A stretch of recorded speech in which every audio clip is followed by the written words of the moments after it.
Benvenuti ad Ascoli Piceno, la città delle 100 torri, un luogo che conserva intatto il fascino dei borghi del centro Italia. Qui il tempo sembra essersi fermato, regalando atmosfere uniche e suggestive. E poi il cibo. Ascoli Piceno, che spettacolo!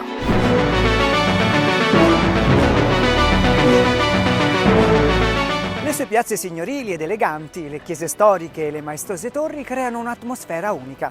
La città vanta una storia millenaria testimoniata da reperti archeologici risalenti all'epoca neolitica e da un ricco passato di varie dominazioni. Ascoli Piceno è suddivisa in sestrieri, ognuno con la propria storia. Le contrade si sfidano in un evento significativo, la Giostra della Quintana, un gioco storico che si tiene a luglio-agosto e che riempie le strade di cortei in costume di velluto. Venite a scoprire Ascoli Piceno, una città che vi lascerà incantati per la sua bellezza senza tempo.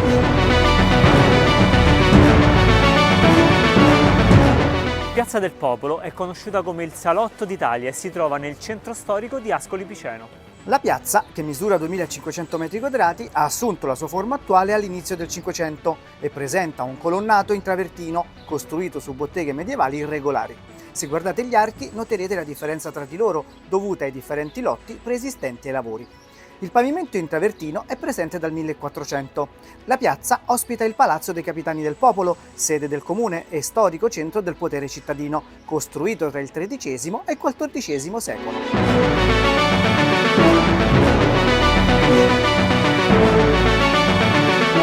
Inoltre, questa piazza è famosa per il caffè Meletti, qui dal 1905. Frequentato da personalità famose come Sartre, Hemingway e Pertini, è noto per l'anisetta, un liquore all'anice. La chiesa di San Francesco, una grande opera nel cuore della città con il suo chiostro e la loggia dei mercanti, è celebre per i suoi dettagli architettonici in travertino, tra cui si nasconde una particolarità poco nota. Sulla facciata principale dell'edificio, le colonne decorative laterali alla porta, essendo distanziate dal muro e di diametri variabili, se sfiorate producono suoni diversi. Questa particolarità fu scoperta dagli ascolani, che crearono l'usanza di percuoterle con le chiavi in uscita dalla messa. Un'altra curiosità della chiesa è una misteriosa scultura fallica vicino al tetto. Alcuni ritengono sia una pietra sacra abitata da una divinità, mentre le leggende popolari suggeriscono che sia il frutto di una vendetta di uno dei costruttori, mal pagato per la sua opera. Il teatro Ventidio Basso di Ascoli Piceno rispecchia la tradizione teatrale marchigiana. Prima della costruzione dell'attuale teatro era presente un teatro più piccolo con lo stesso nome, ma si trovava nel Palazzo Anzianale, dove oggi è presente la Pinacoteca Civica. Poi nel 1827 si iniziò a pensare ad un grande teatro comunale, sia per motivi di sicurezza che per scopi artistici. Fu così inaugurato nel 1846 questo magnifico teatro intitolato a Publio Ventidio Basso, importante figura militare romana originaria di Ascoli Piceno. Piazza Arringo ha rappresentato nei secoli il centro del potere cittadino.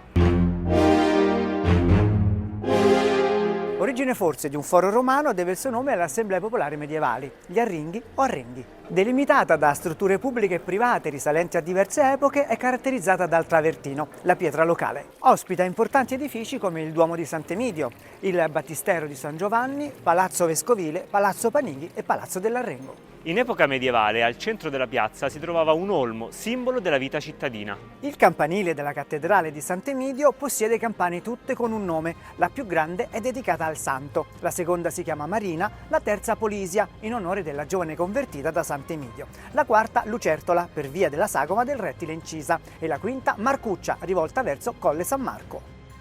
La fonte di Sant'Emidio, situata fuori le mura della città, è un luogo di significativa importanza storica, oggi sede di un antico lavatoio. Al sito sono legate due leggende collegate al santo dal quale prende il nome.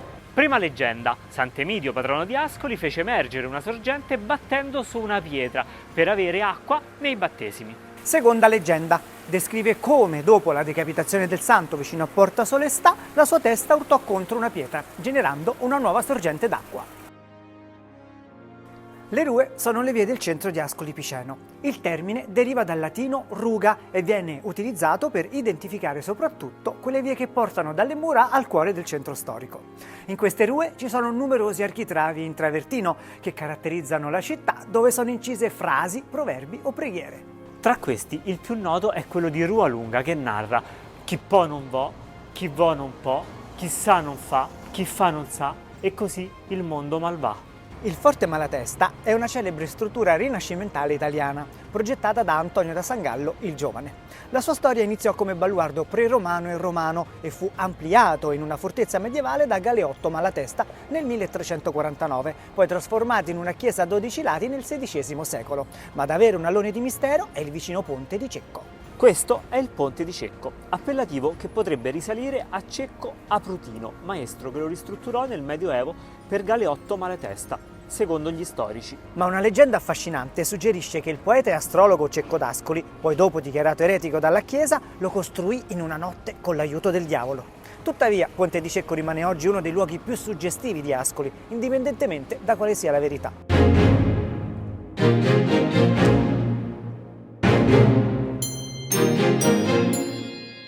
Volendo approfondire, la Quintana di Ascoli Piceno è molto più di una semplice rievocazione storica.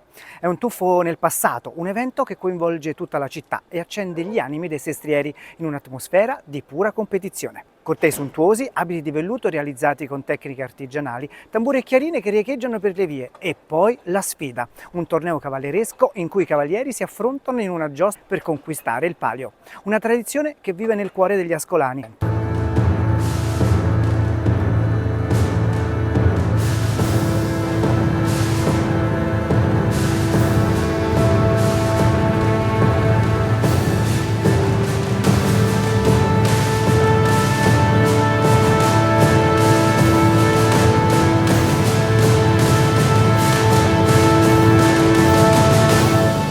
Se avete deciso di seguire una dieta ferrea, Ascoli potrebbe non essere il luogo giusto per voi.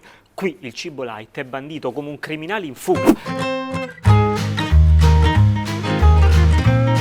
C'è spazio solo per delizie peccaminose e irresistibili, come il fritto ascolano, le olive ascolane, i cremini fritti, i vinci sgrassi, il ciauscolo e per digerire l'anisetta, oppure l'umistrà, come dicono qua.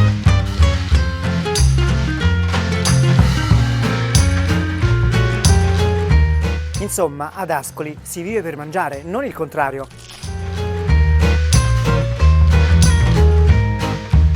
Una città da vivere. Ascoli Piceno, che spettacolo!